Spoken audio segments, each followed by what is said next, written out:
I met a gypsy. You touched on the E.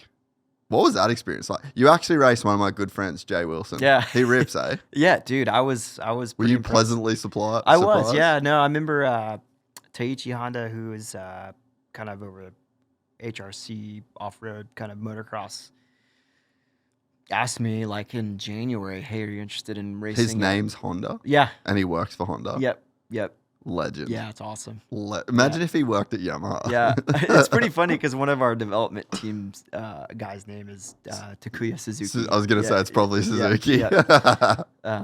We call him Suzuki. I mean, they say Suzuki-san. You know, it's kind of just odd for me. You know, it's like Smith here in America, but yeah.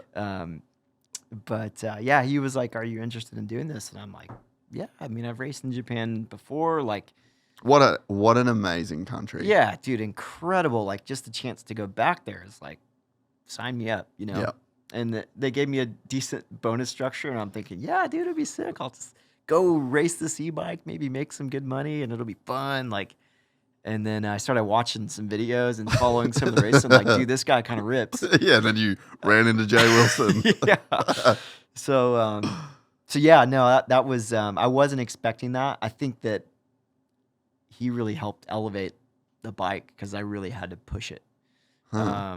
So unfortunately, we got together in the moto, and it fired me up. You know, like I think it was a racing incident. You know, he told me like, dude, I'm in the wrong here. Like, I made a bad decision. I didn't expect you to commit to that corner Well, and it's very hard on the e-bikes because you can't hear them. with no sound. I've been on the opposite end. I had a guy. I was like a guy. No, at Glen Helen. You know, you pull off after the finish. A guy was on the right-hand side of the track, bro, and just didn't hear me, and I'm wide open on my Stark, and the guy just cuts to get off the track and touched my front wheel, and I've gone like that, my front wheel full lock, like skidding. I put all my weight back and just didn't crash.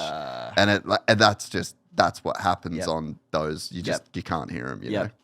Yeah. So yeah, when we got together, I was pretty fired up. So I was like, I'm gonna smash this guy in the last moto, and smash myself. But I was riding great before that. It was awesome, dude. I mean, the bike was fun. I think that Honda's going about it in the right way. You know, they're saying, hey, we want to create another category. We don't want to replace, which makes sense for their business model. Why would they shut out most of their motorcycle profit by trying to replace it? So, and there's so many years of development with mechanical engines that, like, the electric engines are just... There's still something to. Yeah. You know, like, it's a thing. Yeah. To go and to ride a motor, to burn some gas. Yeah, you know? Exactly. So I think their idea of creating another category is great. There just was no way to race it at that point other than racing with the bikes.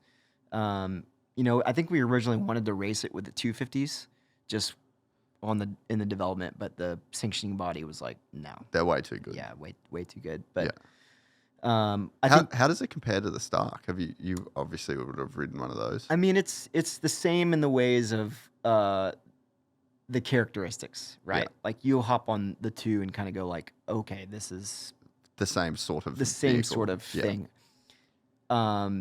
You know, kind of like selfishly, I think the Honda's better. Just there's so much time involved in the chassis development. Yeah, I was going to say it's probably a lot of the frame. It just feels like a race machine. And this isn't a put down on Stark, but when I've ridden the Stark, it feels really playful and fun and like all these exciting things, but it doesn't feel so much like a racing machine. Yeah. The CRE was like, it was a racer. Yeah. A lot of comparable parts, all transferring over, chassis. Exactly. Yeah. It was basically a CRF that was kind of like Frankenstein, you know? So, so there's just so many years of development in that. Yeah, the whole process was cool because it was so young. I mean, they had the Mugen that was kind of out that one of the Masuda, I think, had ridden at maybe one of the races for like a demo or something that we saw maybe in like 2016 or 17 or something. Yeah. So that was kind of the basis, but it had never really been put through the paces. So the first couple weeks was interesting. it Yeah. it was a lot, you know, like Oh, actually big learning curve. riding it hard. I put that thing through some stuff. I had to push it back a few times. So, but the progress that it made in like 3 months blew my mind.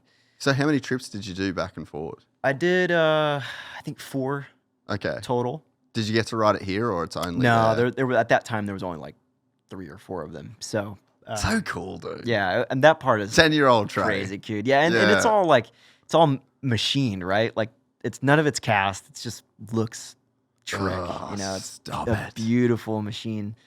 And I think we would have been a lot better at Off Road Village had we not had the rain that we had. Because Yes. Big difference. I mean, I raced or did all the testing like on this table, you know, so like all of our battery consumption, all of our endurance, all of our suspension was on like hard pack, because that traditionally that's what Off Road Village was, and that's kind of why it was chosen for, you The know, it kind of test, gave us the yeah. best chance at the longevity part of it, Yeah.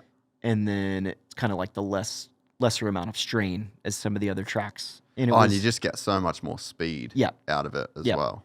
so you know, we had to, you know, cut some power to make it last. So I would say it was probably like a 350 maybe. Yeah. Full Oh, so power, Honda's making one of them. full power for the start. So you just said Honda's making a 350. Oh yeah. It'll be out. Yeah, that's what Ruben raced. So yeah, no, it was the whole experience was incredible. I think we would have been more competitive if it was dry, but Yeah. I really struggled. The qualifying race was muddy, and I couldn't hear it, couldn't feel it. Yeah. There was a lot of things that in the ruts, I hadn't ridden it in ruts, like was difficult, but the amount of time, I mean, I didn't ride it, I don't think, until September, and then I raced it at the end of October. So the amount of development in between that time was like, it blew my mind. Like, it was wild. Do you have any indication of like how far away that would be for production? I don't. I mean, that it's as a test rider, you don't get a lot of information. Yeah, true way. you You're know? on a need Like to know even basis. even with this new prototype that Ruben raced, it's like, hey, thanks for the data. Like, we'll call you next time. We'll see you soon. Yeah.